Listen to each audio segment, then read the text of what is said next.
করে যখন আমরা 2016 সালে এই বিএনপি রাজনীতি শুরু করি, তখন আমরা খোকসা থানা যুব দল, স্বেচ্ছাসেবক দল, কৃষক দল গঠিত হয়।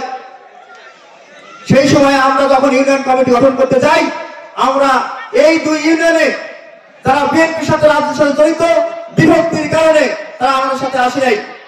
আজকে তারা দাবি করে আমরা বিএনপি করি, আজকে তারা দাবি করে আমরা সভাপতি ছিলাম, আমরা সেক্রেটারি ছিলাম, আমাদেরকে আবার সেই জায়গায় বহাল রাখতে হবে। দল তো সত্তা না, মনে রাখতে হবে 2010 সালের বিএনপি আর 2025 সালের বিএনপি কে এক করে দেখতে হবে না। আমি বিনয়ের সাথে বলতে চাই, বিগত দিনে বাংলাদেশ জাতীয় দল বিএনপির কয়েকটি প্রোগ্রাম আমার এলাকায় হয়েছে, আমরা একথা জানতে চাই বিভিন্ন এলাকায়। আমি মিয়া ভাই আপনাকে বলে দেই, আপনার অযুক্তি সীমা অতিক্রম করবেন না। আমি রফিকুল ইসলাম স্বপন, আমার বয়স 50 বছর হয়েছে, আমি 32 বছর বিএনপি রাজনীতি করি। আপনি মনে করেন না সেই 15 বছর আগে আপনারা যা খুশি তাই করেছেন, আর আপনারা আমাদেরকে সিদ্ধান্ত চাপিয়ে দিয়েছেন।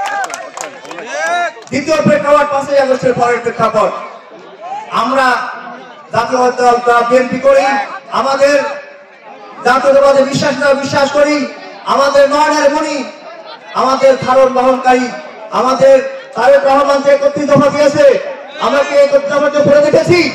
পড়ে দেখিনি। দয়া করে আমি সবাইকে বিনয়ের সাথে বলতে চাই, আপনারা এই 31 দফা পড়বেন, পড়ে জানার চেষ্টা করবেন, তারপর বিএনপি রাজনীতি করবেন।